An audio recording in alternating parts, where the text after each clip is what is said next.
दोस्तों आज की वीडियो का टॉपिक है petunia plant. Petunia plant winter के सभी फ्लावर में से सबसे अधिक फ्लावरिंग देने वाला प्लांट है और साथ ही साथ बहुत इजी ग्रोइंग है। बहुत कम केयर में अच्छी फ्लावरिंग इसमें हो सकती है और बहुत ही लॉन्ग टाइम तक इसमें फ्लावरिंग होती रहती है। हमें कौन कौन सी सावधानियां बरतनी चाहिए, क्या फर्टिलाइजर देना चाहिए और क्या इनके केयर एंड टिप्स है, तो उस पर मैं बात करूंगा। तो वीडियो में अंत तक बने रहें आप लोग। अभी जो प्लांट की कंडीशन आप देख पा रहे हैं ये नवंबर का अपडेट है। तो सबसे पहला केयर यही होता है इसमें कि जैसे ही इनमें फ्लावरिंग स्टार्ट हो बने तो इनको हमें हटा देना है। ये सबसे पहला केयर है, क्योंकि जैसे ही आप इनके फ्लावर्स को हटाएंगे बहुत मल्टीपल ब्रांचेस चारों तरफ से निकल कर आएंगी और आपका प्लांट बहुत ही जल्दी भूसी होना स्टार्ट हो जाएगा। हालांकि आप फ्लावर सूखने पे भी हटा सकते हैं, लेकिन ऐसी कंडीशन में क्या होगा, फ्लावर आपका आएगा और 2-4 दिन रहेगा, फिर उसके बाद हटाएंगे तो उसमें थोड़ा लेट होगा, टाइमिंग और बढ़ेगी। तो अगर आप चाहते हैं हमारा प्लांट बहुत ही जल्दी भूसी हो तो आपको फिर जल्दी जल्दी जो भी नए फ्लावर आ रहे हैं, कलियाँ आ रही हैं, उनको आपको हटाते रहना है। और अभी जो कंडीशन आप प्लांट्स का देख रहे हैं ये सेकंड अपडेट है और ये लगभग फर्स्ट अपडेट के 15 से 20 दिनों के बाद का अपडेट है। आप देख रहे हैं कि मेरा प्लांट जो है धीरे धीरे भूसी हो रहा है, लेकिन मैं अभी भी इनकी कलियों को, जो कलियाँ आ रही हैं, मैं उनको हटाता जा रहा हूँ। ये सभी प्लांट जो आप देख रहे हैं इसको मैंने सीड से ग्रो किया है और अलग अलग टाइम पे ग्रो किया है। तो कुछ फ्लावरिंग पे हैं, कुछ अभी छोटे हैं और मैं 2-3 शिफ्ट में इनको सीड से ग्रो करता हूं ताकि हमारे यहाँ फ्लावर काफ़ी लॉन्ग टाइम तक लगातार बने रहें। दोस्तों ये फर्टिलाइज़र का मिक्सचर है जो कि रूट फिलिंग के लिए मैं तैयार कर रहा हूं।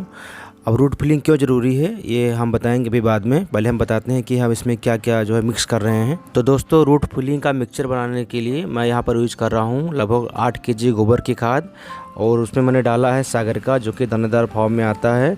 और ये तीसरा एलिमेंट है, ये है NPK भी, जो कि दानेदार फॉर्म में आता है। और चौथी चीज़ मैं यूज करूँगा यहाँ पे, यह है ऑर्गेनिक पोटास। आप पोटास कोई भी यूज कर सकते हैं, ये मोपी वाला भी पोटास यूज कर सकते हैं, लेकिन चूंकि मेरे पास ये रखा हुआ था तो मैं इसे यूज कर रहा हूँ। दोस्तों गोबर की खाद हो गया, NPK हो गया और पोटास हो गया। और ये चौथी चीज़ है, यह है कैल्शियम पाउडर फॉर्म में है, तो मैं कैल्शियम भी इसमें डाल रहा हूँ। सभी प्रकार के फ्लावर्स प्लांट के लिए कैल्शियम बहुत ही ज़रूरी चीज़ है, तो कैल्शियम बिल्कुल भी मिस ना करें, इसे ज़रूर यूज करें। और इससे फ्लावर का कलर और उसका पैटर्न सब कुछ बहुत ढंग से बन के आता है। लेकिन दोस्तों ध्यान रखें, कभी भी कैल्शियम नाइट्रेट या कैल्शियम सल्फेट आता है तो उसको स्प्रे मत करें, क्योंकि स्प्रे करेंगे तो उसके जो पत्ते होते हैं जल जाते हैं। तो कभी भी इनको दें तो ड्रिंच के माध्यम से दें या इस तरह फर्टिलाइज़र में मिक्स करके दें।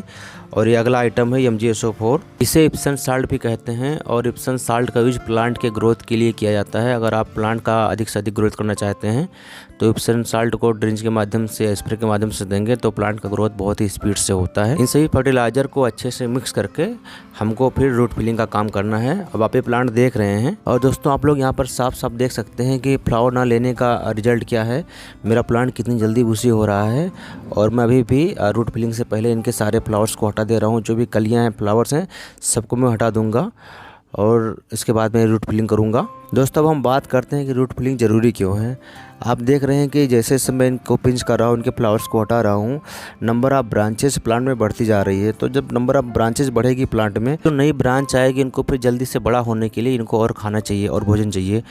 और जो हमारे गमले में ऑलरेडी जो भोजन है वो ऑलरेडी ख़त्म हो चुका होगा, तो हमें ऐसे में इनको एक्स्ट्रा जो है भोजन देना पड़ेगा। और अगर ऐसी कंडीशन में अगर हम इनको एक्स्ट्रा न्यूट्रिशन नहीं देते हैं तो क्या होगा, क्या ब्रांचेज नहीं बनेंगी, नहीं बड़ी होंगी? ब्रांचेज बनेंगी, बड़ी होंगी, लेकिन उनका हेल्थी ग्रोथ नहीं होगा, क्योंकि हेल्थी ग्रोथ के लिए इन्हें एक्स्ट्रा न्यूट्रिशन चाहिए ही चाहिए। फर्टिलाइज़र के माध्यम से एक्स्ट्रा न्यूट्रिशन पाएंगे तो इनका ग्रोथ जल्दी होगा और हेल्थी ग्रोथ होगा और आपका प्लांट जल्दी भूसी होगा। लेकिन अगर आप नहीं देते हैं तो इनका ग्रोथ रेट बहुत ही स्लो होगा और हेल्थी नहीं होगा और उसका असर लास्ट में आपके फ्लावरिंग पर दिखेगा। अब बात करते हैं कि इनको हम रूट फिलिंग करना कैसे, इन प्लांट्स को। तो सबसे पहले आप देख रहे हैं कि ये मेरा पॉट है, उसमें सिंगल प्लांट लगा हुआ है। तो इनको मैं खुरपी के माध्यम से बहुत ही थोड़ा दूरी बना के और हल्की हल्की गुड़ाई कर रहा हूँ। इनके अंदर वाइट शूट्स होते हैं, तो आपको बहुत रूट के पास नहीं जो है गुड़ाई करना है, नहीं तो आपके रूट्स डैमेज हो जाएंगे। हालांकि इस प्रोसेस में भी इनके रूट्स डैमेज हो रहे हैं, लेकिन फर्टिलाइज़र के बाद ये रिकवर हो जाएंगे, इतनी बड़ी दिक्कत नहीं है। और फिर आपको इस तरह गुड़ाई करने के बाद आपको मतलब रूट से थोड़ा दूर आपको ऐसे ही थोड़ा मिट्टी हटा के और उसके अंदर एक एक मुट्ठी चारों तरफ जो आपने मिक्स तैयार किया है उसको दे दें और देने के बाद उसको मिट्टी से ही ढक दें। तो दोस्तों इस प्रकार मैंने प्लांट्स का रूट फिलिंग कर दिया है। अब बारी ही इनको वाटरिंग की, तो हमको जो है लगभग आधा लीटर पानी प्लांट को चारों तरफ हल्का हल्का दे देना है। बहुत ज़्यादा पानी नहीं भरना है, क्योंकि बहुत ज़्यादा पानी आप भरेंगे तो जो आपने फर्टिलाइज़र मिक्स करके दिया है वो जो है ड्रेन आउट हो जाएगा, बाहर निकल जाएगा। तो आपको आधा लीटर पानी देना है ताकि वो जो है खाद काम करना स्टार्ट कर दे। तो दोस्तों ध्यान रखें, रूट फिलिंग से पहले प्लांट पे जो भी फ्लावर है या कलियां हैं उनको हमें हटा देना है, और हटाने के बाद रूट फिलिंग करना है, और रूट फिलिंग के बाद इन्हें पानी थोड़ा कम ही देना है। दोस्तों आज है 14 अप्रैल 2025 और ये मेरे पिटूनिया का लास्ट अपडेट है। इसे हम फाइनल अपडेट नहीं कह रहे हैं, क्योंकि फाइनल अपडेट में फ्लावरिंग इसके डबल थी और बहुत ही अच्छी फ्लावरिंग थी, और वो वीडियो मैंने शूट किया था लेकिन गलती से वो वीडियो जो है डिलीट हो गया, तो मैं फाइनल अपडेट नहीं दे पाया। तो ये मेरा लास्ट अपडेट है और अभी लास्ट टाइम ही चल रहा है पिटूनिया का, और 14 अप्रैल है, गर्मी बहुत ही बढ़ गई है, लेकिन आप देख सकते हैं फिर भी इनमें फ्लावरिंग अभी बची हुई है।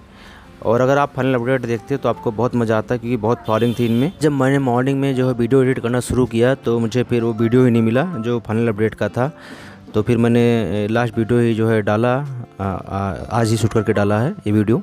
अब आप देख पा रहे हैं कि चूँकि आज लगभग 14 अप्रैल है और 14 अप्रैल को भी इतनी फ्लावरिंग है, तो मैंने बहुत इसमें मेहनत किया होगा, बहुत केयर किया होगा, तब जाके इन पे जो है इतनी फ्लावरिंग बनी हुई है। कि अप्रैल माह में हमारे यहाँ लगभग 3 बार बारिश भी हो चुकी है, बहुत सारे जो है फ्लावर ख़राब भी हुए, बट ये है कि इसमें नई कलियाँ बनती रहती हैं, फ्लावर बनते रहते हैं, तो ये है जो है गमला हमेशा भरा रहता है।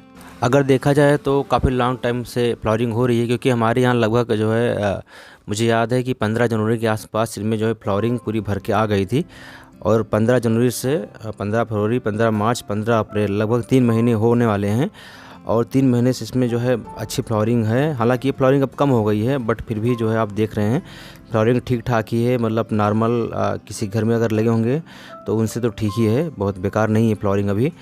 लेकिन लगभग 3 महीने जो है बहुत इसमें अच्छी फ्लावरिंग मुझे लगातार मिली, तो इसके पीछे भी रीज़न है, ऐसा नहीं है कि जो है ये फ्लावरिंग इतनी आसानी से मिल गई है।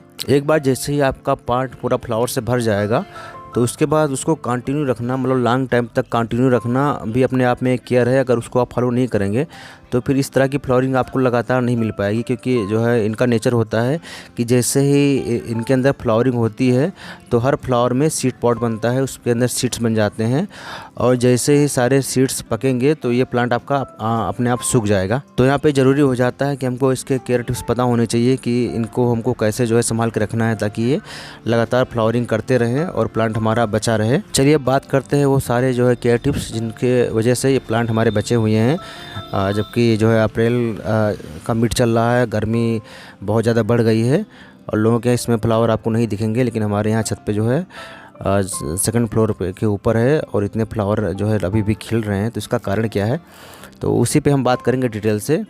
तो सबसे पहली चीज़ जो है कि आपको पिटूनिया का वाटर मैनेजमेंट बहुत ही अच्छे से करना होगा, क्योंकि ज़्यादा वाटरिंग कम वाटरिंग से ही प्लांट का जो है तय होता है भविष्य की वो चलेगा या मरेगा। और इस बार तो गर्मी जो है बहुत हो रही है, क्योंकि जो है फरवरी भी गर्म रहा, मार्च भी गर्म रहा, अप्रैल में तो खैर गर्मी स्टार्ट ही हो जाती है अच्छी खासी, और विंटर इस बार नाम मात्र का हुआ। तो ऐसे में मैंने बहुत अच्छे से मैनेजमेंट किया इनके पानी का, और यही वजह है कि जो है आप देख रहे हैं कि इतने भूसी जो है मेरे प्लांट जो है रेडी हैं, और अभी भी अप्रैल में भी रेडी हैं। सबसे बड़ी बात तो ये है। तो दोस्तों वाटरिंग बहुत ही संभाल के करना है, इनको वाटरिंग तभी करना है, तभी पानी इनको देना है जब आपकी जो है मिट्टी गमले की पूरी ड्राई हो जाए। अगर उसके अंदर थोड़ी भी नमी है तो आप पानी नहीं दे सकते। अगर आप पानी देंगे तो ऐसे में नेक्स्ट डे ही आपका प्लांट डेड हो जाएगा और आप समझ नहीं पाएंगे कि आखिर प्लांट हमारा मरा तो मरा क्यों। तो दोस्तों सबसे पहली चीज़ आपको वाटरिंग तभी करना है जब आपका गमले की जो मिट्टी है वो बिल्कुल ड्राई हो जाए, ऊपर से सूखी दिखने लगे, तभी आप पानी दें, अन्यथा आप पानी बिल्कुल भी ना दें। तो जब बात आती है पानी कम देने की, तो पानी कितनी बार दें, एक बार पानी दें या दिन में 2 बार पानी दें, और पानी की मात्रा कितनी होनी चाहिए। तो चूँकि वैसे तो दोस्तों पिटूनिया को 1 बार पानी काफ़ी होता है, लेकिन अगर आप मेरी तरह लेट तक ग्रो कर रहे हैं तो आपको अभी 2 बार पानी देना पड़ेगा। अगर आपके पास पर्याप्त टाइम है तो आप इनको हल्का पानी मॉर्निंग में दें, और फिर इवनिंग में शाम को 5-6 बजे के आसपास देखें कि क्या वो ड्राई है कि नहीं है। अगर ड्राई है तो हल्का सा पानी आप फिर दे दें। अगर आपके पास टाइम की कमी है तो फिर इनको आप डेली शाम को पानी दें, इवनिंग में ही पानी दें। लेकिन ये बात ध्यान रखें कि बिल्कुल जब ड्राई हो, सूखा दिखे आपका गमला तभी पानी दें, वरना प्लांट आपका मर जाएगा। अब दोस्तों बात करते हैं इनके फर्टिलाइज़र पर। क्या फर्टिलाइज़र हम देते हैं इनको। एक तो मैंने दिखाया रूट फिलिंग का फर्टिलाइज़र मिक्स, वो तो देते ही देते हैं, लेकिन इसके साथ साथ स्टार्टिंग से इनको फर्टिलाइज़र देना पड़ता है, तभी इनका जो है ग्रोथ इस प्रकार हो पाता है, इतनी अच्छी फ्लोरिंग मिल पाती है। तो अभी देखिए पहले हम बात करते हैं लास्ट टाइम पे। इस टाइम पे हम इनको कौन सा फर्टिलाइज़र दे रहे हैं। इस टाइम मैं इनको 05234 NPK 05234 2 ग्राम पर लीटर और प्लस साथ में ही 2 ml पर लीटर सागरिका या बायोविटा एक्स जो भी आपको हो, दोनों में से कोई एक को जो है पानी में मिक्स करना है। और उसके बाद जब आपका पॉट सूखा हो, गमला सूखा हो, मिट्टी सूखी हो उसकी, तो आपको इवनिंग में, शाम को या बहुत ही अर्ली मॉर्निंग आपको पर पॉट जो है दे देना है। और फिर अगले सप्ताह नेक्स्ट वीक हमको NPK 19-19-19 या NPK 20-20-20 जो भी अवेलेबल हो, और उसमें आपको सागरिका या बायोविटा एक्स मिक्स करना है सेम अनुपात में। मतलब अगर 2 ग्राम पर लीटर आपको लेना है NPK 19-19-19 या NPK 20-20-20 और प्लस 2 ml सागरिका या बायोविटा पर लीटर के हिसाब से आपको मिक्स करना है, और उसको फिर आपको नेक्स्ट वीक में दे देना है। तो आई थिंक आपको समझ में आ गया होगा कि आपको अगर एक वीक आपको दे रहे हैं NPK 05234 तो आपको अगले वीक देना है NPK 19-19-19, और दोनों वीक में आपको इनके साथ मिक्स करना है सागरिका और या फिर बायोविटा जो भी आपके पास अवेलेबल हो। और मार्च अप्रैल में फर्टिलाइजर्स भी ज़्यादा ज़रूरी है, जो मैं अभी कर रहा हूँ, यानी जो है पुराने फ्लावर्स की पिंचिंग। ये तो बहुत ही ज़रूरी है, क्योंकि अगर आप ये नहीं कर पाएंगे तो आप प्लांट को बचा नहीं पाएंगे, आप फर्टिलाइज़र से प्लांट को बचा नहीं पाएंगे। क्योंकि फर्टिलाइज़र आप देंगे तो उससे फ्लावरिंग होगी, और फ्लावरिंग होगी तो फ्लावरिंग सूखेगी, तो उसमें जो है सीड पॉट बनेंगे, और सीड पॉट बनेगा तो आपका जो है प्लांट डेड हो जाएगा।